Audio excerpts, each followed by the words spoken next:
Bismillah, Assalamualaikum warahmatullahi wabarakatuh.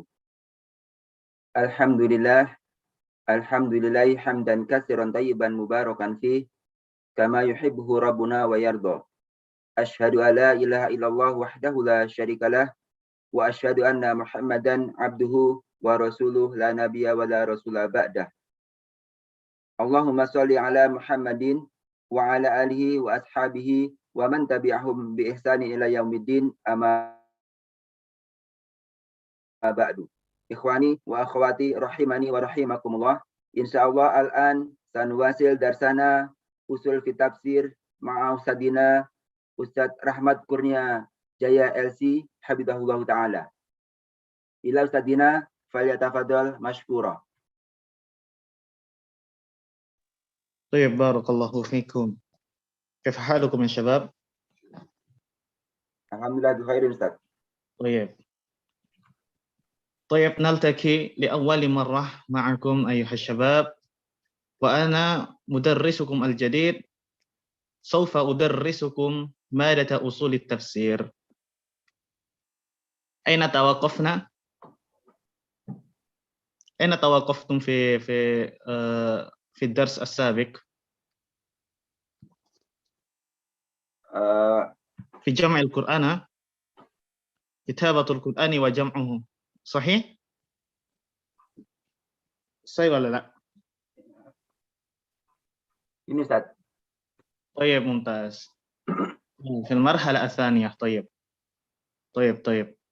لكن قبل ذلك سوف نراجع أولا كذلك في المرحلة الأولى حتى يرتبط الدرس الذي سوف نتحدث به مع الدرس السابق. طيب. أولا أيها الإخوة، في مقدمة باب أو كتاب القرآن وجمعه، هل هناك، أسألكم أيها الإخوة، هل هناك علاقة باب كتابة القرآن وجمعه بنوع من أنواع علوم القرآن الأخرى؟ هل هي ارتباط أو العلاقة؟ من يستطيع أن يجيب؟ Mungkin bahasanya campur aja Ustaz. Oh, طيب. Awam semua Ustaz. Oh, نعم. Apaan Ustaz? Barakallahu fiikum. Ya, jadi pelajaran kita berkaitan tentang Al-Quran dan pengumpulannya. Wasu'al hal hunaka alaqah baina hadzal bab ma'an naw' min anwa'i ulumil Quran. Apakah bab ini punya kaitan yang erat dengan pelajaran ilmu Al-Quran? Man yujib? Ayo, na'am, sahih. Yartabitu jam'ul Quran bi'adadin min anwa'i ulumil Quran. Lahu irtibatun wasiqun bi'ulumil Quran. Minha al-ahruf as-sab'ah. هذا أولا، هذا علاقة الأولى، هذه العلاقة الأولى، يعني الأحرف السبعة. لماذا نقول أن هذه العلاقة له ارتباط أو لها ارتباط بأنواع من علوم القرآن؟ لأن جمع القرآن الكريم مرتبط بمفهوم هذه الأحرف، وكذلك ولا يمكن نحن معرفة ما جمع إلا بمعرفة ما يمكن رسمه وما لا يمكن مما يتعلق بهذه الأحرف. طيب. Jadi yang pertama adalah kaitan dengan ilmu Al-Quran. Yang pertama adalah karena di dalam bab pengumpulan Al-Quran itu juga berkaitan atau bersinggungan dengan tema al-ahruf as-sab'ah, 7 huruf yang disepakati dalam sebuah qiraat.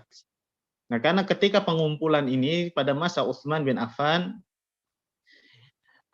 huruf yang 7 ini, huruf 7 yang berbeda ini nanti ada kaitannya dengan pengumpulan Al-Quran menjadi satu. Baik. Adapun al-ahruf as-sab'ah juga termasuk tema di dalam ilmu Al-Quran. Begitu juga dalam ilmu tafsir. Tayyib. Summa min haitsu al-mustalah, يعني جمع القرآن. نلاحظ أيها الشباب، يلاحظ أن الذي غلب على مصطلح جمع القرآن المراد هنا يعني تدوينه في الصحف دون حفظه في الصدور، فذلك لم يقع فيه من الإشكالات ما وقع في تاريخ تدوينه. طيب، مفهوم لا؟ Fahimtum? Jadi berkaitan tentang mustalah jama' Al-Quran ini, yang paling banyak pengertian yang dimaksud dengan jamul Quran ini adalah tadwinuhu fis suhuf, yaitu pengumpulan Quran itu di dalam satu mushaf. Bukan yang dimaksud dari makna jama' Al-Quran di sini adalah menghafalnya di dalam dada-dada kaum muslimin. Baik.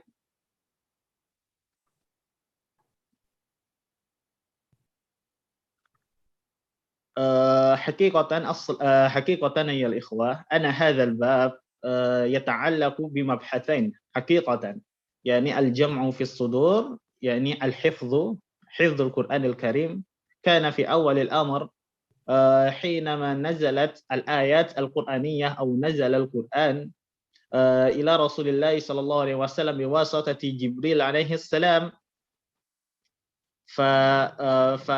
فأناس حين ذلك يحفظون كل ما نزلت آية من القرآن الكريم، حفظونها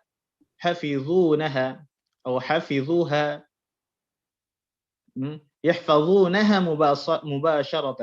فهذا كانت الآيات نزلت في أول الأمر.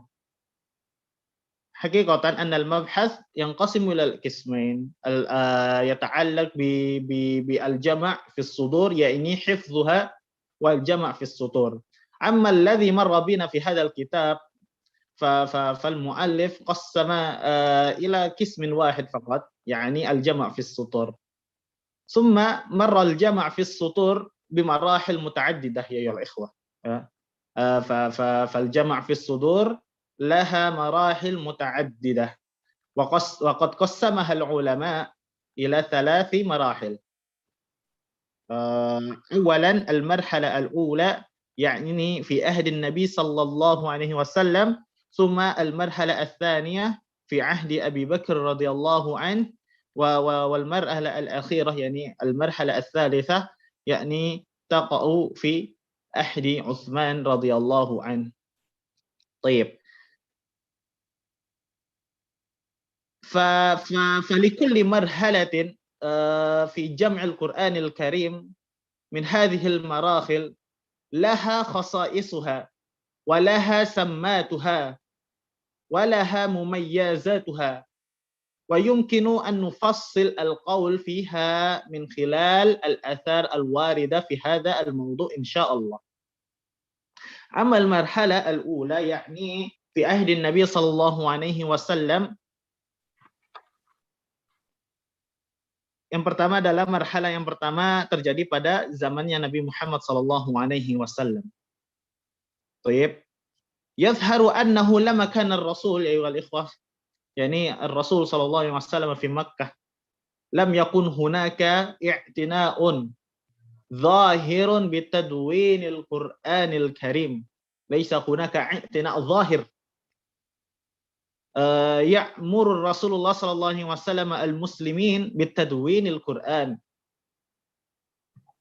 طيب، إذ لم يرد سوى آثار ضعيفة يمكن الاستئناس بها فقط، كأثر إسلام عمر بن الخطاب رضي الله عنه وأخذه الصحيفة التي كتب به أول سورة طه.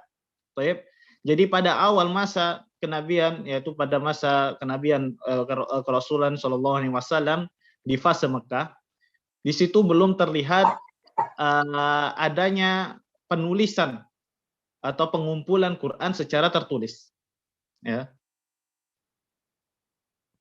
Adapun pengumpulan Al-Quran secara tertulis pada masa fase dakwah di Mekah, yang berbicara tentang itu tidak ada hadis atau athar yang berbicara tentang dikumpulkannya Al-Quran atau firman-firman Allah ketika fase dakwah Rasulullah SAW di Mekah, kecuali asar dhaif yang mengatakan bahwasannya saat itu ada beberapa surah yang ditadwin atau ditulis di dalam mushaf atau di dalam lembaran-lembaran, seperti asarnya Umar bin Khattab ketika awal menerima wahyu.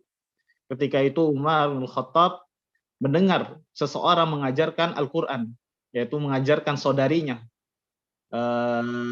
Al-Quran, kemudian diambillah lembaran-lembaran ini, yang mana di lembaran itu tertulis surah Thaha. Seperti yang sudah kita sering dengar Islamnya Umar bin Khattab ketika dia membaca surah Thaha. Ya, fahimtum hadhil qissah am la? Nggak adri Ustaz. Anda belum dengar. Ma'alamtum ya. Malim. Jadi kisah Islamnya Umar itu ketika mendengar ayat surah Thaha, yang mana ketika mendengar itu, Nah, udah Ustaz. Tayyib, fahimtum? Tayyib. Lakin hadha atharun dha'ifah atau riwayah dha'ifah. Tayyib. Fahadha al-marhala al-ula. ولما انتقل النبي صلى الله عليه وسلم إلى المدينة النبوية وكان الأمر قد آل إليه وقد بدأ ينتظم المجتمع الإسلامي فهنا بدأ تأليف القرآن المكي والمدني على حسب ما أمر الله به جبريل عليه السلام. طيب، فهذا المرحلة الأولى. ثم نبدأ المرحلة الثانية يعني في عهد أبي بكر رضي الله عنه في السنة 12. من يريد أن يقرأ يا إخوة؟ Tafadhali Ummu Fatimah Az-Zahra min Jakarta. طيب. Bismillahirrahmanirrahim. Al-marhalatu tsaniyah fi ahdi Abi Bakrin radhiyallahu anhu fi sanati tsaniyati asyrah minal hijrah wa sababuhu annahu kutila fi waqa'atil qiyamah adadun kabirun minal qurra'i minhum Salim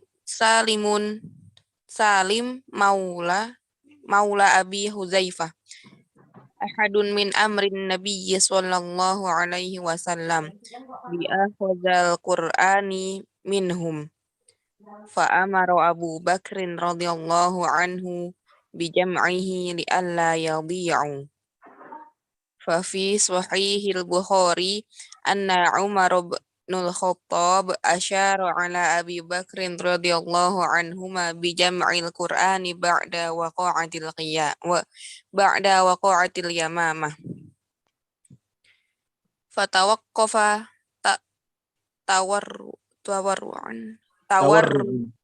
tawarru'an falam yazil Umar falam yazal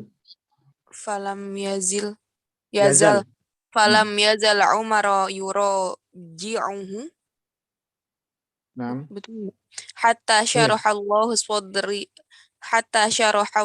sadru Abi Bakrin lidzalika fa arsala ila Zaid ibn Thabit fatahu wa indahu Umaru faqala lahu Abu Bakrin innaka rajulun syabun aqilun la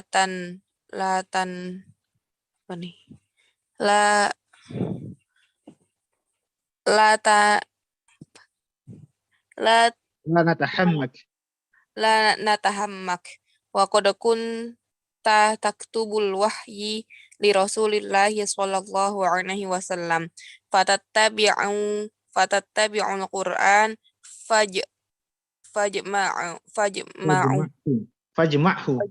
fajma'hu qala fatataba'tul Qur'an ajma'hu minal asbi wal likhafi wasbudurir rijal fakanatis suhuf inda Abi Bakrin hatta tawaffahu Allah thumma inda Umar hayatuh thumma inda Hafsah bin Umar radhiyallahu anhuma. Rawahul Bukhari mutawwalan. Mutawwalan. Mutawwalan. Baik. Masih lanjut Ustaz? خلاص. Baik توقف Ustaz. توقفي بارك الله فيك. أولا يا شباب يا إخوة قبل أن تبدأ بالقراءة أو في بداية القراءة عليكم أن تقولوا قال المؤلف رحمه الله، فهذا إكراما للمؤلف ودعاء له، ثم ابدأ بالقراءة بعد قول هذا القول. طيب، فهذا من آداب قراءة كتب التراث. طيب, jadi sebelum membaca alangkah baiknya mengatakan qala al-muallifu rahimahullah, karena ini adalah bentuk doa atau adab ketika membaca kitab seorang ulama. Tayyib, barakallahu fikum. طيب فسوف نتحدث عن المرحلة الثانية يعني في عهد أبي بكر رضي الله عنه.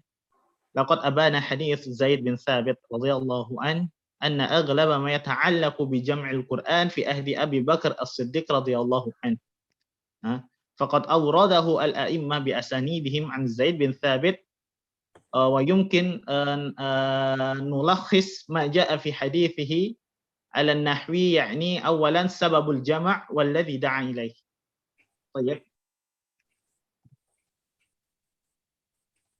طيب وسبب الجمع في ماذا في هذه القصة أو في هذه الرواية، يعني ما هو سبب الجمع يا شباب؟ سبب الجمع في هذا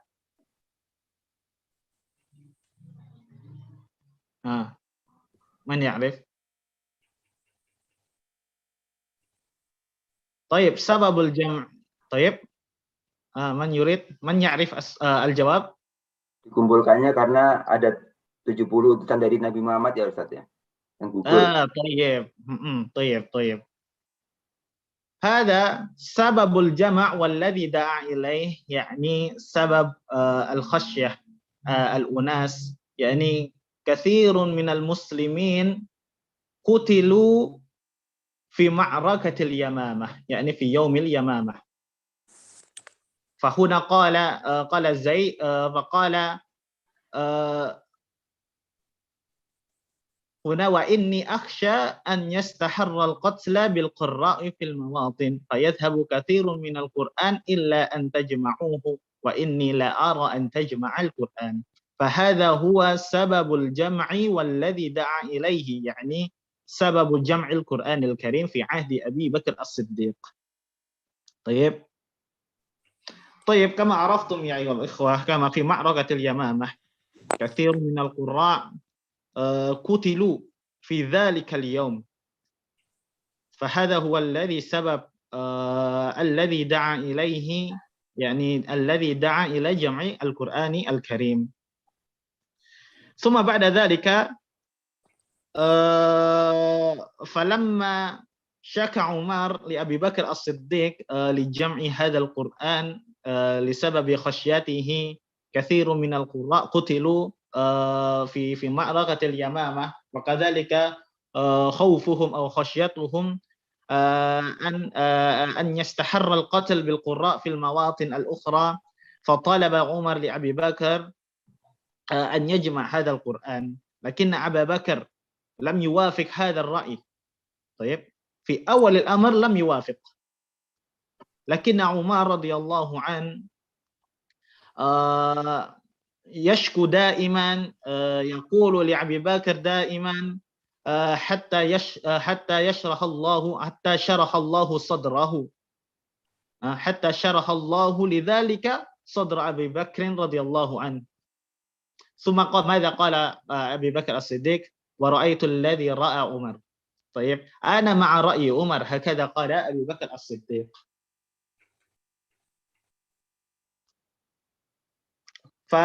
فنلاحظ يا أيها الإخوة خلاصة، يعني أن الخوف من ذهاب القراء كان سببا أكيدا في جمع أبي بكر رضي الله عنه. طيب هذا السبب. وفي هذا إشارة إلى أن ما بين أيديهم من المكتوب لا يعين على حفظ القرآن لأنه غير مجموع. طيب فهذا المبحث الأول يعني سبب الجمع. ما هو سبب الجمع؟ لو سألتكم في الاختبار مثلا ما هو سبب الجمع القرآن الكريم في عهد أبي بكر، فالجواب هو خوف أو الخوف من ذهاب القراء كان سببا أكيدا في جمع القرآن الكريم.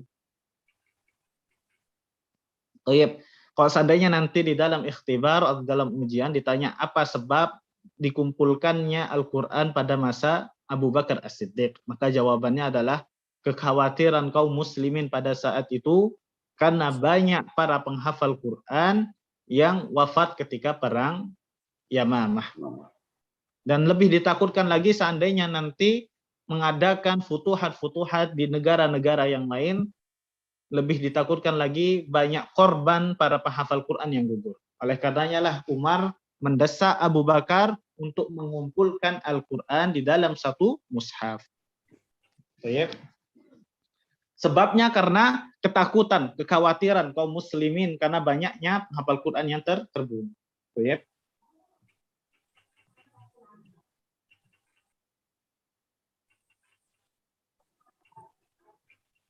Summa ma huwa ya ikhwah masadir Zaid fil jama'?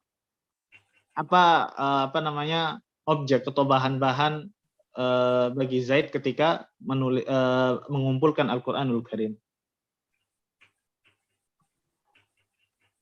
Masadir itu referensi kalau dalam bahasa kita.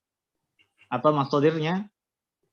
Fal masadir Zaid fil jama' yakni ar-riqa wal usuf wal aktaf wa sudurur rijal kadzalika. فهذه هي مصادر الزيد في الجمع. طيب ممتاز. حفظ الصحابة أيضا من مصادر الزيد في الجمع.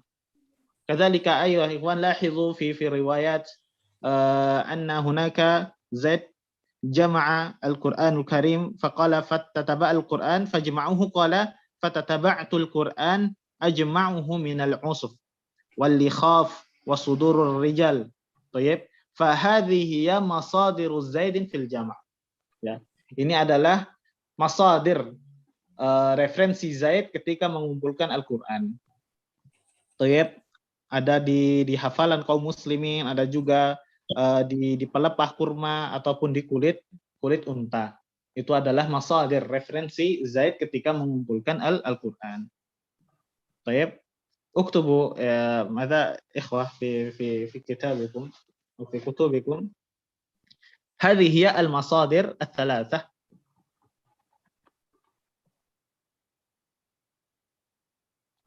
فهذا هي ماذا الجمع القرآن الكريم في المرحلة الثانية يعني في عهد أبي بكر الصديق رضي الله عنه. ثم ننتقل إلى المرحلة الثالثة يعني في عهد أمير المؤمنين عثمان بن عفان رضي الله عنه. تقع هذه المرحلة في السنة 25.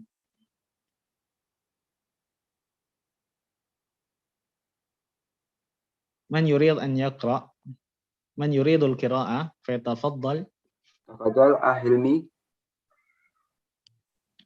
بسم الله يا شيخ، صوت هذا واضح؟ نعم واضح جدا. طيب بسم الله. المرحلة الثالثة عفوا، قال المصنف رحمه الله تعالى المرحلة الثالثة في عهد أمير المؤمنين عثمان بن عفان رضي الله عنه في السنة 25، وسببه اختلاف الناس في القراءة بحسب اختلاف الصحف التي في أيدي الصحابة رضي الله عنهم. ماذا هو؟ خفيفة الفتنة. ماذا هو؟ فخيفة الفتنة من خاف يخاف. فخيفة الفتنة، فأمر عثمان رضي الله عنه أن تجمع هذه الصحف في مصحف واحد لئلا يختلف الناس فيتنازعوا في كتاب الله تعالى ويتفرقوا. طيب بارك الله فيكم. فهذه هي المرحلة الثالثة أو المرحلة الأخيرة تقع في عهد عثمان رضي الله عنه. طيب الشباب كانت هذه المرحلة هي خاتمة مراحل جمع القرآن الكريم المعتمد عليه عند المسلمين. طيب المعتمد عليه عند المسلمين. هذه المرحلة الأخيرة هي خاتمة مراحل، يعني خاتمة مراحل في جمع القرآن الكريم. فهذه المرحلة معتمدة عليه عند المسلمين أجمعين. فهمتم؟ Ini adalah marhalah Usulannya ini terakhir. aja Ustaz, bahasa Indonesia Ustaz. Oh, baik. Ini adalah marhalah terakhir, yaitu marhalah pengumpulan Al-Qur'anul Karim yang disepakati oleh kaum muslimin. Baik. Dan pada masa atau periode Utsman bin Affan ya mengumpulkan Al-Qur'an ini itu berbeda penyebabnya dengan pada marhalahnya atau pada masanya Abu Bakar As-Siddiq. Kalau pada masanya Abu Bakar As-Siddiq pengumpulan Al-Qur'anul Karim itu dilandasi atau didasari karena kekhawatiran para sahabat karena banyaknya penghafal Quran yang wafat atau gugur di medan peperangan, terkhusus pada peperangan Yamamah. Adapun pada masanya Utsman bin Affan, adapun sebab pengumpulan mushaf tersebut adalah apa? Ada yang bisa menjawab? Perbedaan ini Ustaz, antara manusia Ustaz. Perbedaan hafalan Ustaz ya. Ikhtilafun nas fil qiraah. Ya. Adapun salah satu penyebabnya adalah karenanya banyaknya kaum muslimin di seluruh penjuru negeri itu berbeda bacaan Al-Qur'annya. Baik. Nah, kemudian Utsman ini menuliskan mushaf Al-Qur'anul Karim yang sesuai dengan al-urdah al-akhirah. Yang sesuai al-urdah al-akhirah. Kenapa? Karena pada saat itu masih ada kaum muslimin yang membaca bacaan Al-Qur'an yang mana sebenarnya bacaan ini sudah tidak dibaca lagi atau sudah tidak berlandaskan lagi. Oleh karenanya lah penyebab ini juga menyebabkan kaum muslimin berbeda bacaan ketika itu. Faham nggak apa maksud dari al-urdah al-akhirah?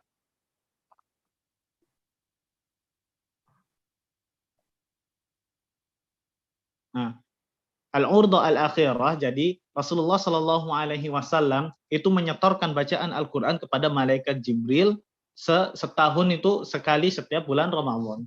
Adapun al-urdah al-akhirah ini adalah setoran terakhir Rasulullah Shallallahu Alaihi Wasallam sebelum beliau wafat. Ya, sebelum beliau wafat. Adapun setoran bacaan yang terakhir Rasulullah ini kepada malaikat Jibril, inilah yang menjadi tulisan di mushaf kita saat ini, yaitu mushaf Rasam Utsmani. Karena pada saat itu sebelum dikumpulkannya Al-Qur'an pada masanya Utsman bin Affan, masih ada kaum muslimin yang membaca bacaan Al-Qur'an bukan pada bacaan yang telah disetorkan oleh Rasulullah SAW kepada malaikat Jibril di akhir hayat beliau. Contohnya adalah riwayatnya Tsabit, ya, riwayatnya Tsabit yang diriwayatkan oleh Al-Imam Bukhari. Pada saat itu Abu Darda mendatangi kaum muslimin di negeri Syam kalau nggak salah, nanti bisa dilihat sendiri riwayatnya. Beliau bertanya kepada masyarakat setempat, bagaimana kalian membaca firman Allah Subhanahu wa taala, "Wa ma khalaqadz dzakara wal untha" di dalam surah Al-Lail ayat 3. Maka kaum muslimin pada saat itu mengatakan, kami membaca seperti yang dibaca oleh Abdullah. Ya. Abdullah. Kemudian ditanya lagi siapa yang paling fasih bacaannya di antara kalian, kemudian mereka mengisyaratkan kepada seorang sahabat yang bernama Alqamah. Ya, kemudian mereka membaca dengan bacaan Alqamah membaca ayat ini, yaitu wa ma khalaqadz dzakara wal unsa, dengan dihilangkan kalimat khalaqanya.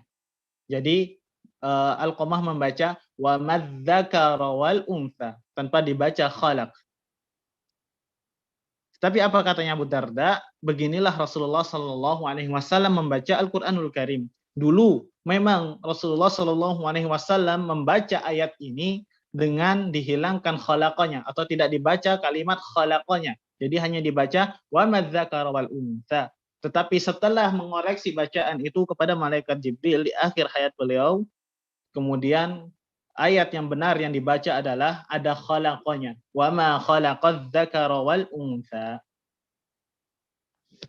Kemudian ada juga riwayat dari seorang sahabi ya mengatakan hal demikian, membaca ayat ini dengan membacanya dengan wa madzakara wal untha. Tapi setelah diberitahu dan diberitahukan yang benar bahwasanya bacaannya adalah wa ma khalaqadz dzakara wal untha, maka seorang sahabi itu kembali kepada nasakhnya atau nuskhahnya Utsman bin Affan atau tulisan Al-Qur'annya Utsman bin Affan. Karena ini adalah tulisan atau pengumpulan Al-Quran yang mu'tamad ya dari Rasulullah Shallallahu Alaihi Wasallam. Adapun amalu Utsman radhiyallahu fil mushaf, adapun kontribusi Utsman bin Affan di dalam mengumpulkan mushaf, kita bisa membaginya ke beberapa poin. Yang pertama adalah sebab dikumpulkannya Al-Quran pada masanya Utsman dan yang mendorong beliau untuk mengumpulkan Al-Quran. Tadi sudah dijawab di awal pembahasan pada marhalah yang ketiga ini, yaitu di sini ada hadisnya Hudzaifah bin Yaman, qaddama ala Utsman min fathi Arminah wa Azerbaijan wa qad afza'ahu ikhtilafuhum fil qiraah. Nah, jadi di sini Hudzaifah bin Yaman pada masa pemerintahannya Utsman bin Affan, sebabnya adalah ketika ada perbedaan kaum muslimin pada dialek bacaan Al-Quran sesuai dengan perbedaan mushaf-mushaf yang berada di tangan para sahabat radhiyallahu an. Ya. Jadi hal inilah yang dikhawatirkan akan menjadi fitnah di kalangan kaum muslimin. Kemudian juga disebutkan di dalam Sahih Bukhari, seperti yang ada di kitab kalian, di kitab kita yang depan kita ini, bahwasanya Hudzaifah bin Yaman radhiyallahu an datang menghadap Utsman bin Affan radhiyallahu an dari perang pembebasan Armenia dan Azerbaijan. Ini adalah sebuah nama negara. Kemudian Hudzaifah ini khawatir melihat perbedaan mereka pada dialek bacaan Al-Qur'an. Ya. Kemudian Hudzaifah berkata, wahai Amirul Mukminin, selamatkanlah umat ini sebelum mereka berpecah belah atau sebelum mereka terpecah belah pada kitabnya Allah Subhanahu wa taala. Ditakutkan hal seperti ini juga pernah menimpa perpecahan di kalangan kaum Yahudi dan Nasrani, ya. Jadi selesaikan wahai Amirul Mukminin permasalahan perselisihan bacaan kaum muslimin ini agar tidak ada perpecahan seperti yang terjadi pada kaum Yahudi dan Nasrani. Kemudian Utsman bin Affan mengutus seseorang untuk menemui Hafsah. Siapa Hafsah di sini? Siapa Hafsah? Istri Rasulullah saja. Istri Rasulullah sekaligus anak Umar bin Al-Khattab. Nah, jadi ketika Abu Bakar As-Siddiq wafat, mushaf yang ditulis pada masa itu dipegang oleh Umar radhiyallahu an. Kemudian ketika Umar wafat, mushaf yang tadi ditulis di masanya Abu Bakar As-Siddiq dipegang oleh anaknya, yaitu Hafsah. Oleh karenanya Utsman bin Affan mengutus seseorang untuk menghampiri Hafsah untuk meminta mushaf yang ditulis di masanya Abu Bakar As-Siddiq. Apa katanya? Kirimkan kepada kami mushaf. Ya, di situ dikatakan.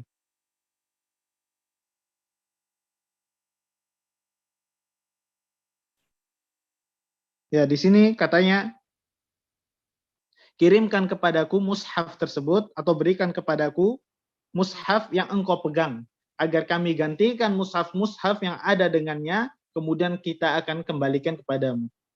Ya. Jadi perintahnya Utsman bin Affan kepada seorang sahabat agar meminta mushaf yang ada di tangannya Hafsah, yang mana mushaf itu nanti digantikan dengan mushaf Utsmani ditulis dengan satu khat, dengan satu rasm. Kemudian nanti mushaf itu dikembalikan lagi kepada Hafsah. Ya, ini adalah poin yang pertama. Ada sebab dikumpulkannya ayat-ayat Al-Qur'an pada masa ini adalah karena banyaknya ikhtilafun nas, ya. Banyaknya perselisihan dialektika pembacaan Al-Qur'an pada masanya Utsman bin Affan.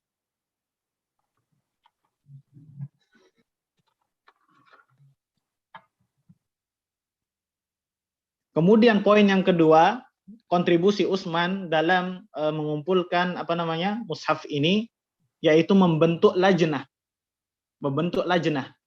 Ya kalau kita sekarang ya departemen lah, membentuk departemen penulisan mushaf Al-Qur'an.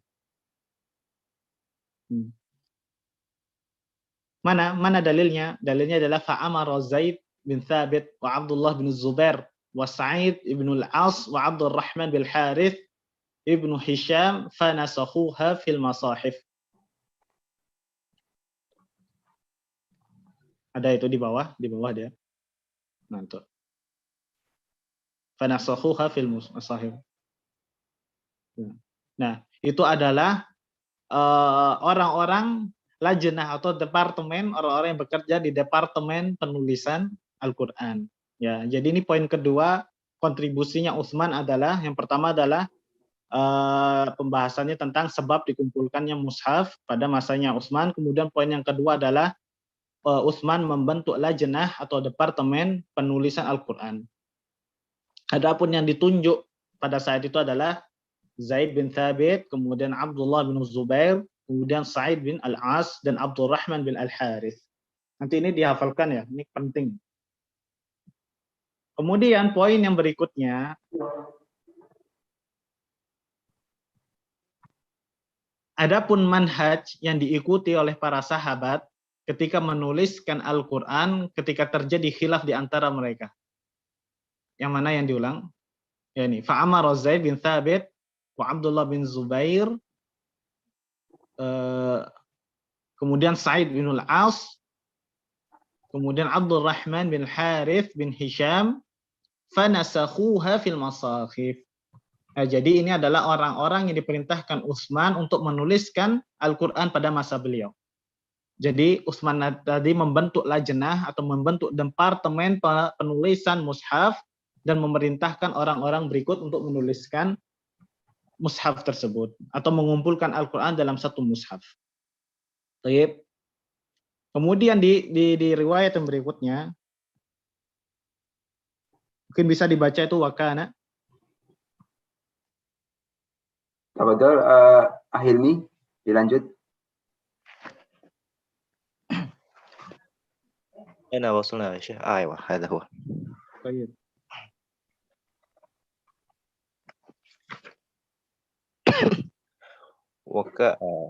وكان زيد بن ثابت أنصاريا والثلاثة قريشيا وقال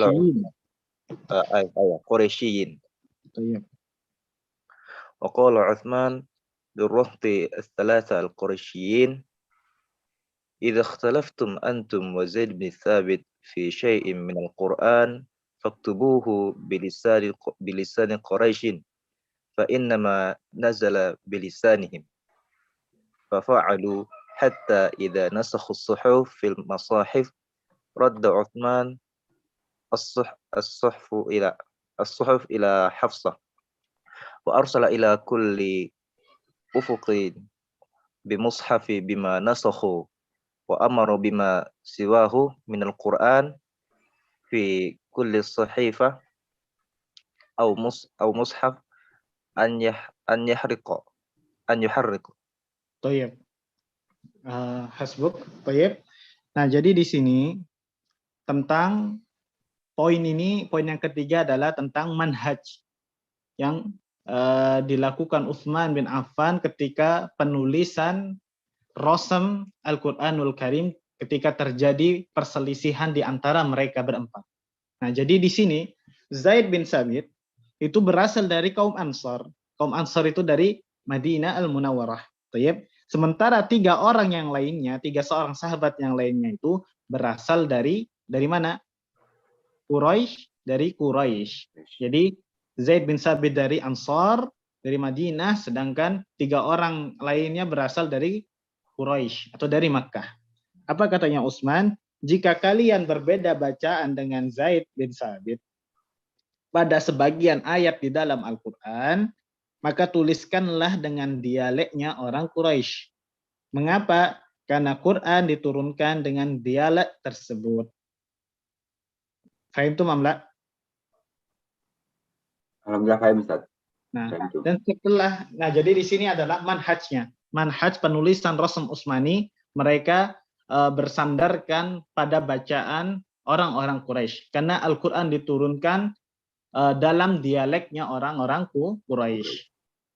Agar tidak adanya perselisihan bacaan di antara kaum muslimin. Nah, jadi ketika mereka sudah menuliskan mushaf ini, Utsman bin Affan memerintahkan seorang sahabat untuk mengembalikan mushaf yang ditulis atau dikumpulkan pada masanya Abu Bakar As-Siddiq, dikembalikan lagi kepada Hafsah. Dan kemudian setelah mengembalikannya, Utsman bin Affan mengirimkan hasil pekerjaan tersebut, yaitu Ar-Rasm Al-Utsmani atau Al-Mushaf Al-Utsmani, ke seluruh penjuru negeri Islam, serta memerintahkan untuk membakar naskah mushaf Al-Quran selainnya.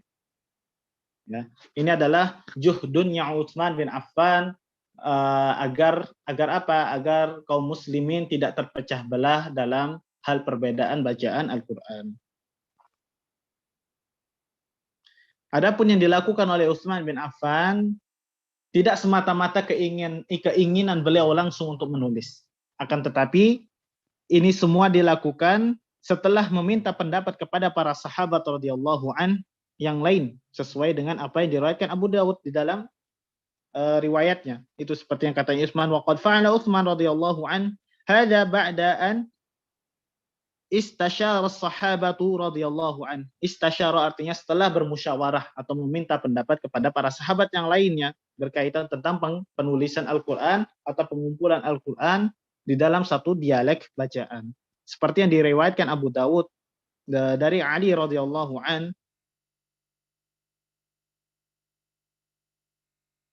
katanya wallahi ma fa'ala alladhi fa'ala fil masahif illa an mala'in minna qala ara an najma an-nas ala mushafin wahid fala takun firqah wala ikhtilaf qulna fa ni'ma ma ra'ait, katanya. Ini adalah riwayatnya Ali bin Abi Thalib, diriwayatkan oleh Abu Dawud, bahwasanya beliau mengatakan, demi Allah, tidaklah seorang melakukan apa yang dilakukan pada mushaf Al-Quran selain harus meminta pendapat kami semuanya. Utsman mengatakan, aku berpendapat sebaiknya kita mengumpulkan manusia hanya pada satu mushaf saja. Kenapa? Agar tidak terjadi perpecahan dan perbedaan. Kemudian kami semua menjawab pada saat itu, alangkah baiknya pendapatmu ini, wahai Amirul Mukminin.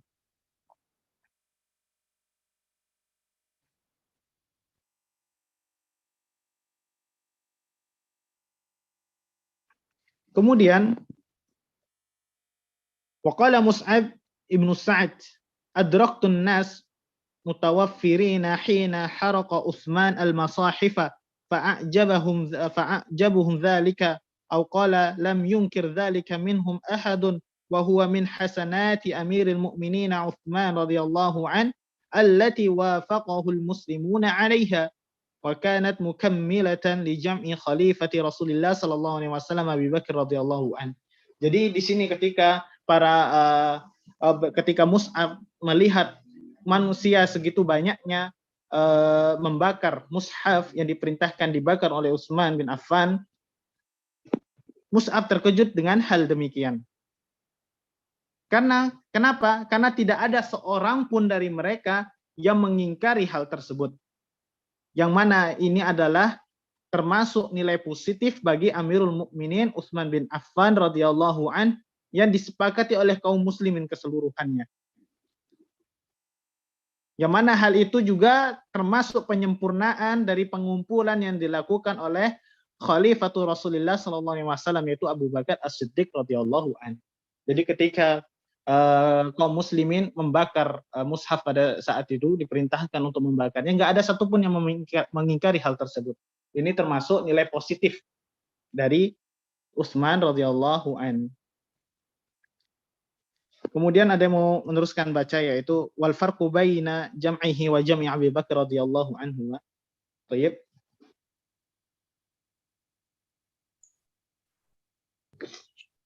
Nah, bismillah.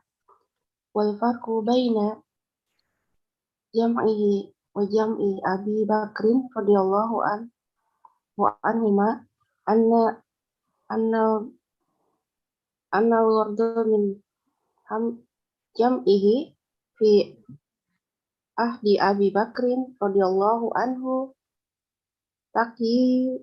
taqyidul Qur'an kulhu majmu'an fi mushaf. Baik. Hatta la yadhi'a minhu syai'un duna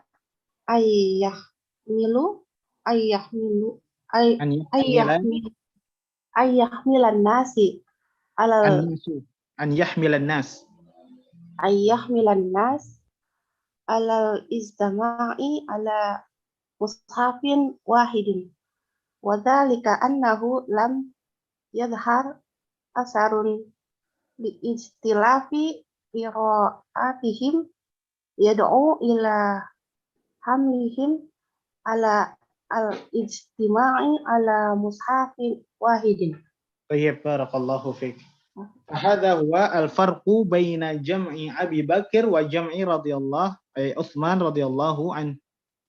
Jadi ini adalah letak perbedaan pengumpulan Al-Qur'an di dalam satu mushaf pada masanya Abu Bakar As-Siddiq dan Utsman bin Affan radhiyallahu an. Yang pertama, yaitu tujuan dari dikumpulkannya Al-Qur'an di zaman Abu Bakar adalah itu hanya menuliskan dan mengumpulkan keseluruhan ayat-ayat Al-Qur'an dalam satu mushaf agar tidak tercecer dan tidak hilang tanpa membawa kaum muslimin untuk bersatu pada satu mushaf.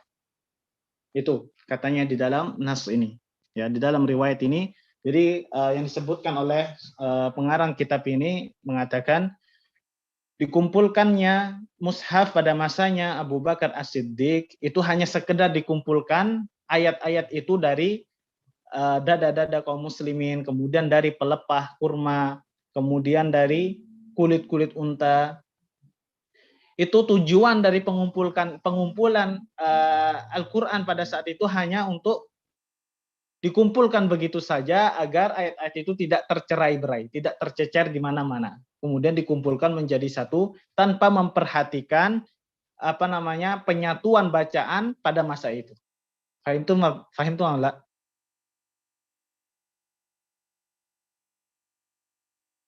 Bisa dimengerti? Insyaallah paham tuh, Ustaz. Nah, jadi pada masanya Abu Bakar tuh hanya sekedar mengumpulkan ayat-ayat yang tercerai-berai. Adapun pada masanya Utsman, tujuan dikumpulkannya adalah dikumpulkan dalam satu dialektika bacaan. Ya, sampai saat ini kita kenal dengan Ar-Rasm Al-Utsmani atau Al-Mushaf Al-Utsmani.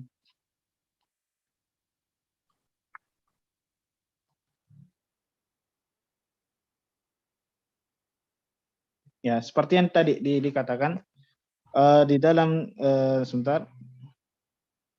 Wa ammal gharad min jam'ihi fi ahdi Utsman radhiyallahu an fa huwa taqyidul Qur'ani kulluhu majmu'an fi mushafin wahidin.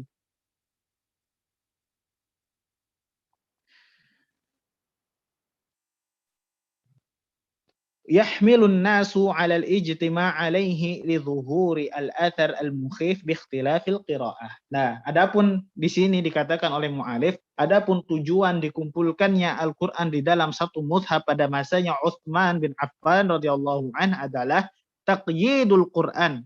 Ini di garis bawahi. Di garis bawahi. Nanti insyaallah keluar ini waktu ujian ini. Yang mana Ustaz? Min jam'ihi fi ahdi Utsman, maka antum jawab. Jawabannya adalah taqyidul Qur'ani kulluhu majmu'an fi mushafin wahidin yahmilun nas 'alal ijtima' 'alaihi li dhuhuril athar al-mukhif bi ikhtilafil qira'ah. Sedangkan tujuan dari pengumpulan Al-Quran di zamannya Utsman radhiyallahu an adalah mengumpulkan dan menuliskan Al-Quran dalam satu mushaf dengan satu dialek bacaan dan membawa kaum muslimin untuk bersatu pada satu mushaf Al-Quran karena timbulnya pengaruh yang mengkhawatirkan pada perbedaan dialek bacaan Al-Quran tersebut. Jadi ini yang mendasari perbedaan antara pengumpulan Al-Quran pada masanya Abu Bakar As-Siddiq dengan pada masanya Utsman bin Affan radhiyallahu an.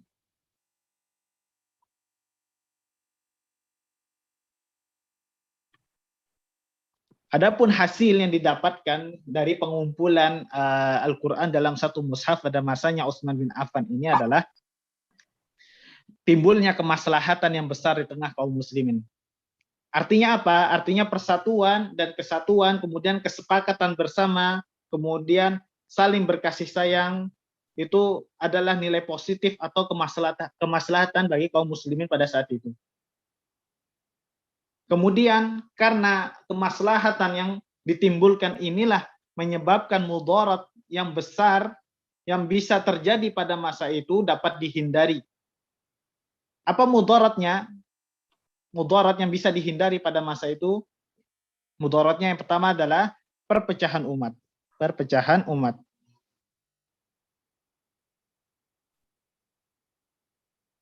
Nah, di sini ada wandafa'at bihi mafsadatun kubra min tafarruqil ummah wa ikhtilafil kalimah wa fushuwil baghdha'i wal adawah. Ini adalah mudarat yang bisa terhindar dari nilai positif dikumpulkannya Al-Quran dalam satu dialektika bacaan. Mudaratnya agar seseorang kaum muslimin tidak berpecah, kemudian perbedaan keyakinan, tersebar luasnya kebencian dan permusuhan, itu adalah mudarat yang akan timbul seandainya Al-Quran tidak dikumpulkan dalam satu bacaan. Paham sampai sini? Insyaallah, Ustaz. Nah, di sini. Nah, kemudian mushaf Al-Quran sampai mushaf Al-Quran tetap seperti itu sampai sekarang dan disepakati oleh seluruh kaum muslimin serta diriwayatkan secara mutawatir. Kemudian dipelajari oleh anak-anak dari orang dewasa, kemudian tidak dipermainkan oleh tangan-tangan kotor para perusak, kemudian tidak sampai tersentuh oleh hawa nafsu orang-orang yang menyelewengkan firman-Nya Allah Subhanahu wa taala. Ini seperti yang dikatakan oleh muallif di sini. Wa qad baqi ala ma kana alaihi hatta al-an. Ya, hal tersebut atau rasam tersebut sampai kepada kita sampai sekarang muttafiqun alaihi bainal muslimin, yang disepakati seluruhnya oleh kaum muslimin, diriwayatkan secara mutawatiran bainahum yatalaqahu as-saghir wanil kabir, disampaikan oleh orang anak kecil kepada yang besar, lam tab'ats bihi aidi al-mufsidin, ya, tidak tersentuh oleh tangan-tangan orang yang ingin membuat kerusakan di tengah kaum muslimin. Kemudian walam tatmashu ahwa az-zaihin, tidak tersentuh pula dengan atau tidak terpengaruhi pula dengan hawa nafsu orang-orang yang ingin mempermainkan, orang-orang yang ingin menyelewengkan firman-Nya Allah Subhanahu wa taala, falillahil hamd rabbis samawati wa rabbil alamin. Kemudian segala puji bagi Allah, Tuhan semesta alam. Fahim itu amla? Mungkin ada yang ditanyakan? Ini ada yang bertanya tadi. Ya, jadi macam-macam dialek yang tersebar itu masih ada pada zamannya Abu Bakar As-Siddiq. Ya, itu terjadi sampai masanya Utsman bin Affan. Nah, di puncaknya pada masanya Utsman bin Affan semakin banyak, ya, semakin banyak futuhat, pembebasan negeri-negeri, kemudian para sahabat yang membebaskan negeri-negeri di dekat Jazirah Arab menemui perbedaan ini sampai akhirnya ini menjadi kekhawatiran dan disampaikan kepada Amirul Mukminin pada saat itu agar diselesaikanlah masalah perselisihan bacaan di antara kaum muslimin ini. Baik. Ada yang bertanya? Tinggal 5 menit, Ustaz. Ini anak buka untuk tanya jawab, Ustaz, ya. Baik.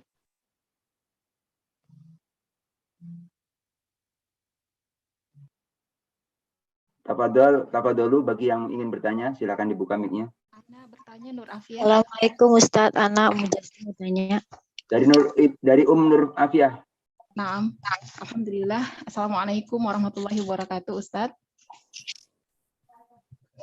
Ana izin bertanya untuk hal tadi disampaikan tentang penyetoran bacaan ayat Al-Quran oleh Rasulullah Shallallahu Alaihi Wasallam kepada malaikat Jibril.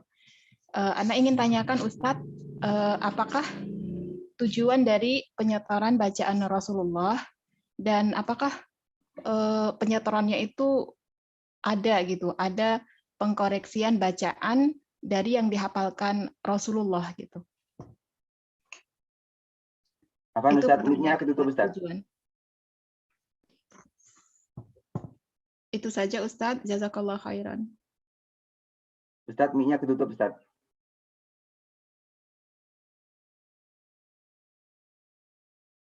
Ustadz Rahmat, Afan, mic-nya ketutup Ustadz.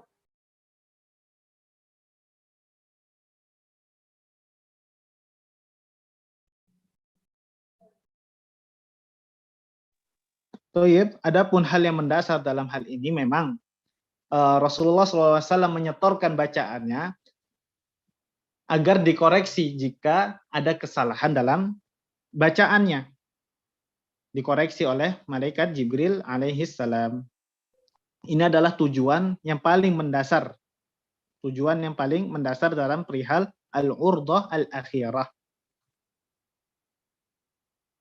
Adapun pengertian dari al-urdah al-akhirah adalah bacaan Al-Quran terakhir yang dibacakan oleh Nabi Muhammad SAW kepada Jibril alaihissalam di bulan Ramadan terakhir beliau dengan tujuan untuk yang pertama mengoreksi hafalan, ya, kedua menguatkan hafalan tersebut dan yang lain sebagainya. Adapun al-urdah al-akhirah itulah bacaan yang telah ditetapkan dalam berbagai mushaf yang ada di tangan kita sampai saat ini. Adapun Khulafa'ur Rasyidun pada saat itu telah memerintahkan untuk menuliskannya di berbagai mushaf. Kemudian Utsman bin Affan menyatukan umat dengan mushaf-mushaf tersebut berdasarkan kesepakatan dari para sahabat dikumpulkan menjadi satu mushaf rujukan. Seperti itu. Baik, bisa dipahami Bu? Tujuan dari itu semua adalah untuk mengoreksi hafalan dan menguatkan hafalan beliau. Seperti yang disampaikan para ulama. Ana Ustadz mau tanya, Mujastin. Gimana? Mujastin mau tanya Ustadz. Assalamualaikum. Waalaikumsalam warahmatullahi. Ustadz, kalau kita baca mushaf Madinah dengan mushaf Indonesia, kan tulis tanda-tandanya kan suka berbeda tuh Ustadz. Terus Ya. yang saya tanyakan itu apakah kita lebih baik baca dua-duanya atau mushaf Madinah dan mushaf di Indonesia? Terus kedua, yang dimaksud dialek berbeda di sini, maksudnya apa? Cara baca tahsinnya ya Ustadz ya? Maksudnya tajwidnya apa? Pokoknya tahsin dan tajwidnya gitu Ustadz. Barakallahu fiik Ustadz, jazakallahu khair. Thayyib. Barakallahu fiik. Jadi sebaiknya saran dari kami, alangkah baiknya membaca satu mushaf, yaitu mushaf Utsmani. Adapun sekarang di Departemen Agama memang sekarang Al-Quran yang ditulis oleh Departemen Agama di negeri kita itu sudah semuanya dirujuk tulisannya seperti mushaf Utsmani yang ada di Madinah. Itu sudah, kalau bisa kita koreksi lagi, cetakan-cetakan terbarunya itu sudah mirip. Jadi kalau seandainya ibu ingin menghafalkan Al-Quran dan yang lain sebagainya, kalau tujuannya adalah menghafal Al-Quran, lebih baik membaca dari satu mushaf saja. Karena biasanya walaupun sama tulisannya antara cetakan di Indonesia dan di Saudi, biasanya tata letaknya sedikit berbeda. Harusnya ayat ini di lembar berikutnya, tetapi tertulis di lembar sebelumnya. Biasanya hanya itu saja sih perbedaannya. Tapi alangkah baiknya baca dari satu mushaf saja. Mushaf Utsmani. Itu lebih baik tulisannya dan lebih baik cetakannya. Kemudian kedua yang dimaksud dengan berbedanya dialektika bacaan adalah bedanya penyampaian lahjah Arab di dalam kaum muslimin. Ya. Makanya kita bisa kenal ada namanya al-qiraah as-sab'ah, 7 qiraah ya. Contohnya saja di dalam surah Al-Fatihah, ihdinas siratal mustaqim. Di situ pakai shad. Nah, di situ ada 3 qiraat Ibu. Ada 3 qiraat. Ada yang membacanya dengan ihdinas siratal mustaqim. Ada yang membaca dengan ihdinas siratal mustaqim dengan za, dengan sin. Paham? Kemudian ditulis dengan shad, itu yang ditulis dengan shad di mushaf kita saat ini itu adalah Rasm Utsmani. Rasm yang ada di seluruh penjuru negeri. Agar kaum muslimin tidak berpecah belah dalam hal perbedaan dialektika bacaan Al-Qur'an. Yang dimaksud dari perbedaannya itu, Bu. Perbedaan lahjah, logat bacaannya. Yang seperti kita contohkan tadi. Nah, Ustadz, yang pertama itu yang Ustadz bilang satu mushaf Utsman itu, tapi pas saya lihat kalau mushaf yang Madinah dengan mushaf Indonesia itu kalau kita baca misalnya hamzahnya diganti atau ada alif kecilnya diganti menjadi harokat fathah, itu yang ini kan saya ngajar jadi supaya tidak membingungkan muridnya gitu. Lebih baik pakai mushaf Madinah aja, Bu. Oh iya. Berarti kalau mushaf Indonesia itu memang sengaja diganti, tapi nggak apa-apa sih kalau orang itu ngerti gitu tahsinnya, Ustadz ya? Iya, iya. Oh, iya. Mungkin cetakan yang lama tuh ya, Al-Qur'an cetakan lama ya. Memang cetakan lama seperti itu. Oh, itu baru ya? Oh. Yang baru saya koreksi, tetap dia lain itunya aja, lain cara baca tahsinnya. Jadi misal kalau kubro misalnya, seharusnya kan di depannya ada hamzah, ini nggak ada hamzah, jadi digantinya harokatnya berdiri gitu, dibaca panjang. Taib. Lebih baik pakai mushaf Utsmani aja. Iya, Madinah itu ya Ustaz ya. Lebih baik ya. Lebih baik. Nah. Barakallahu fiik Ustaz, jazakallahu khair. Wa iyyak. Tafadhol Syekh Suherman. Assalamualaikum Ustaz. Waalaikumsalam warahmatullahi. Mau tanya kalau perbedaan lagu di dalam qiraah itu apakah ada rujukannya Ustaz? Kan macam-macam tuh kalau kita mendengarkan orang membaca Al-Quran itu. Demikian Ustaz pertanyaan saya.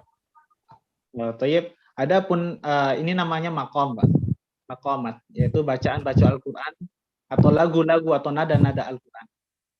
Adapun itu memang diajarkan maqamat lagu-lagu itu, tapi wallahu alam saya tidak tahu marja atau landasannya atau referensinya kita tidak mengetahui.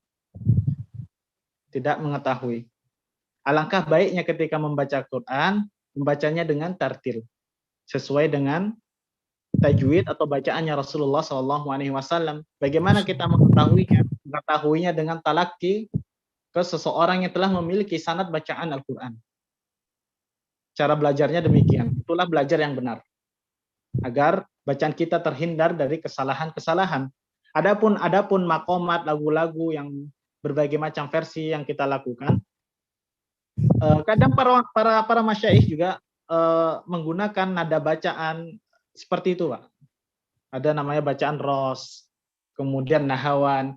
Itu memang ada, itu namanya ilmu maqamat, ilmu nada-nada bacaan Al-Quran. Tetapi secara marja atau referensi itu kita nggak tahu, wallahu a'lam. Tetapi bacaan atau lagu yang benar adalah dia sesuai dengan kaidah tajwid dan makharijul hurufnya. Adapun misal matobi'i harusnya 2 harokat itu pun dilebihkan, nah itu kurang tepat. Kan ada lagi, sudah dimengerti Pak? Jazakallahu khair Ustaz. Ya, tayyib. Tafadholi Hafiyah.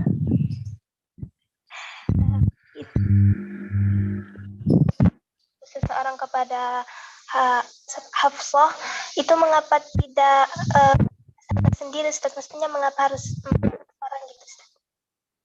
Gimana? Harus mengutus orang gitu Ustaz. Mengapa tidak ke sana sendiri Ustaz?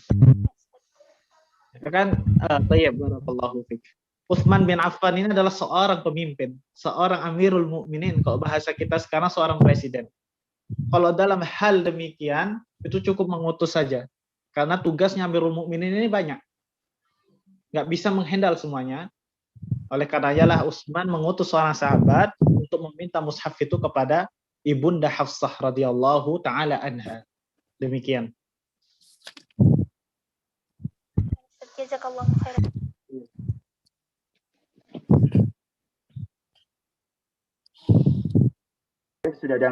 Sudah tidak ada yang bertanya? Ana Ustaz. Bismillah. Afwan Ustaz. Tadi Ustaz di awal pelajaran bilang sab'ata ahruf fil qiraah itu maksudnya qiraah sab'ah atau yang lain ya Ustaz? Ya, yang dimaksud al-qiraah sab'ah itu ada 7 bacaan itu. Afwan Ustaz, bukan Ustaz, maksud saya yang sab'ata ahruf tadi Ustaz yang Ustaz bilang Ustaz. Ya, yang dimaksud adalah al-qiraah sab'ah. Oh, naam Ustaz. Syukran Ustaz. Kalau qiraah asyrah gimana Ustaz? Toyib, ini sebenarnya nanti akan kita bahas, tapi sebagai muqaddimah saja, sebenarnya bacaan al-qiraah yang mutawatirah itu ada 7. Kemudian ditambah lagi dengan 3 qiraah. Jadi menjadi 10 qiraah mutawatirah. Sebenarnya ada lebih dari 10 qiraat, yang mana selain 10 yang mutawatirah semuanya itu qiraah syadzah. Paham? Nah Ustaz, afwan Ustaz, satu lagi Ustaz. Saya mau bertanya Ustaz, arti mutawatir apa Ustaz ya? Nah, mutawatir itu sesuatu riwayat yang diriwayatkan oleh para sahabat atau seorang periwayat di seluruh penjuru negeri yang mana mereka mustahil bersepakat untuk berdusta. Oh, nah Ustaz. Misal yang meriwayatkan orang dari negeri Syam, kemudian ada sahabat yang meriwayatkan dari Jazirah Arab, kemudian ada yang meriwayatkan dari negeri yang lainnya. Mereka tidak pernah bertemu misalkan, kemudian meriwayatkan sebuah riwayat yang sama. Ya. Yang mana mereka ini tidak ada kesepakatan untuk berdusta. Mustahil mereka bersepakat untuk berdusta. Nah, adapun riwayat yang sampai kepada kita yang demikian itu dinamakan riwayat mutawatirah. Adapun Al-Qur'an yang dituliskan oleh para sahabat seluruhnya tidak ada yang berbeda, kemudian yang sampai kepada kita itu semua adalah riwayatnya mutawatirah semua. Al-Qur'an itu adalah dalilnya mutawatirah semua. Itu pengertian mutawatir. Adapun hadis mutawatirah, maka itu sama diriwayatkan oleh banyak orang, yang mana kebanyakan orang ini mustahil bersepakat dalam kedustaan. Adapun jumlah riwayat itu dikatakan mutawatirah, itu berbeda pendapat. Ada yang mengatakan 100 orang harus meriwayatkan satu riwayat tersebut, yang mana 100 orang itu tidak bersepakat dalam kedustaan. Yang diriwayatkan semuanya sama isinya. Nah, kalau demikian, riwayat yang sampai kepada kita dengan jalan demikian, dengan metode demikian, maka riwayatnya menjadi riwayat mutawatir atau riwayat mutawatirah. Bisa dimengerti? Nah, Ustaz. Syukran Ustaz. Jazakallah khair. Baik. Masih bisa Ustaz atau ya boleh, tafadhol. Masih. Tafadholi Aditya.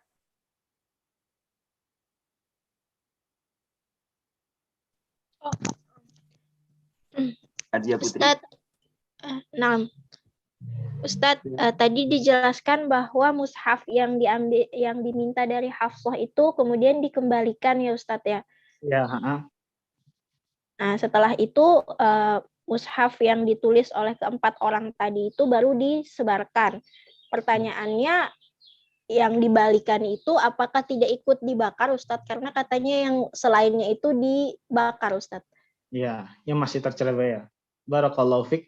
Adapun secara zahir riwayahnya, mushaf yang dikembalikan kepada Hafsah tidak dibakar. Tidak dibakar. Wallahu alam.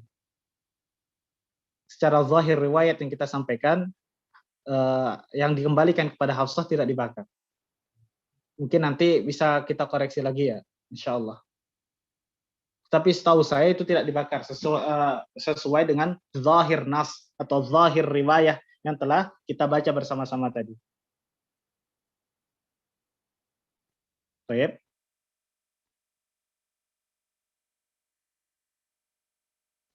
Mungkin ada lagi yang ditanya?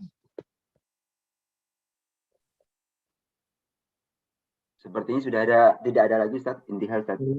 Baik. Ustaz, Afwan Ustaz. Oh, ada. Sampai Oh, iya. Ummu Habibah Ustaz.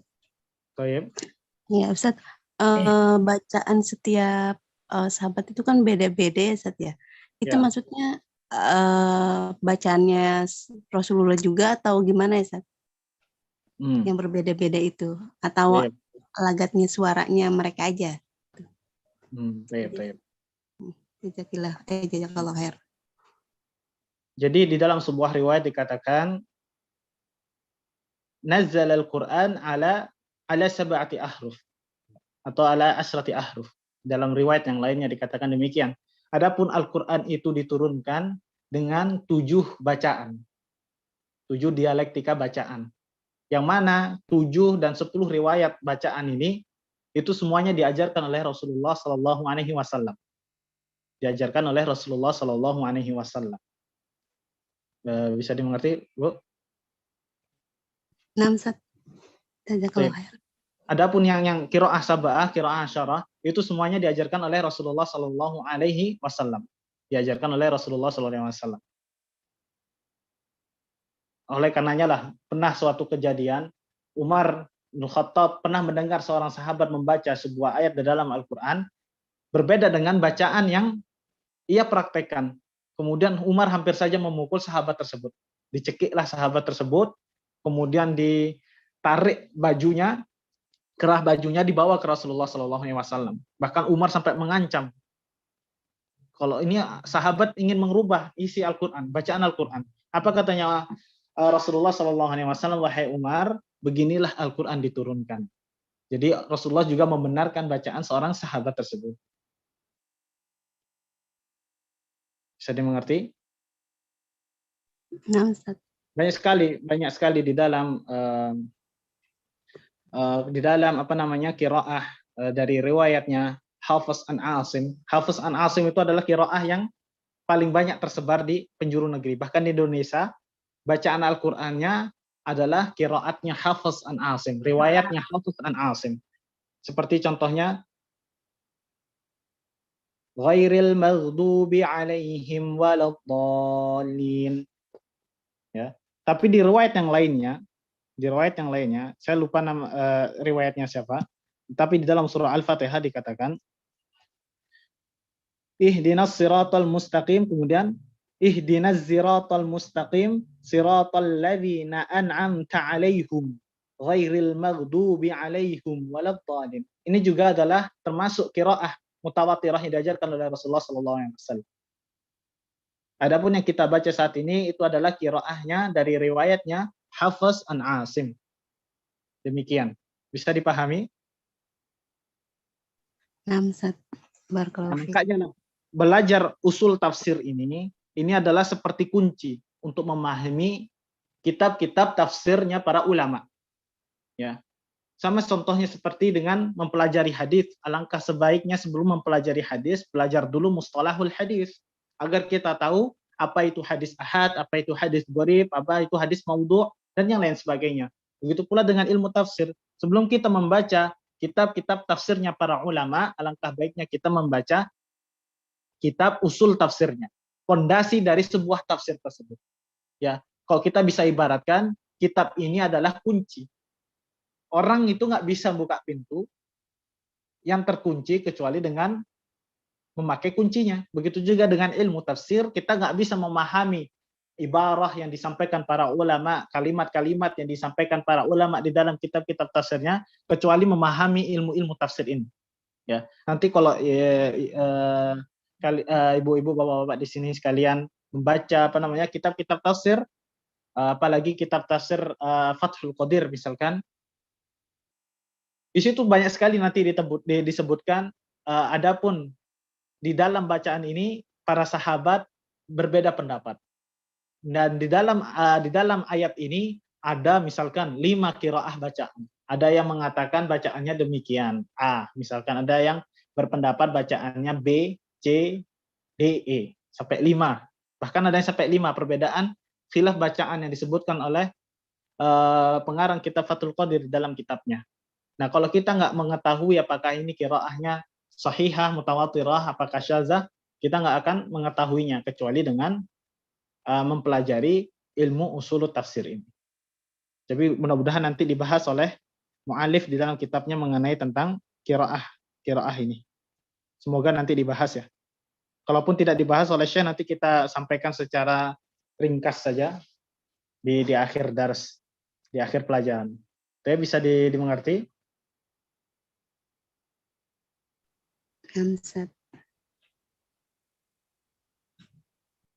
Masih ada yang bertanya? Atau insya Allah bisa dimengerti pelajaran hari ini? Izin. Fahim tuh Ustaz. Boleh. Ini sepertinya sudah lewat dari 15 menit dari 6.30 Ustaz. Tayyib. Nah, khatim Ustaz. Tayyib. Nakhtim darsana bidu'a kafaratil majlis. Subhanakallahumma wa bihamdika asyhadu an la ilaha illa anta astaghfiruka wa atubu ilaik. Assalamualaikum warahmatullahi wabarakatuh. Waalaikumsalam warahmatullahi wabarakatuh. Jazakallahu khairan Ustaz wa barakallahu fiik. Barakallahu fiikum fajazakumullahu khairan wa nafa'a bikum wal muslimin. Amin.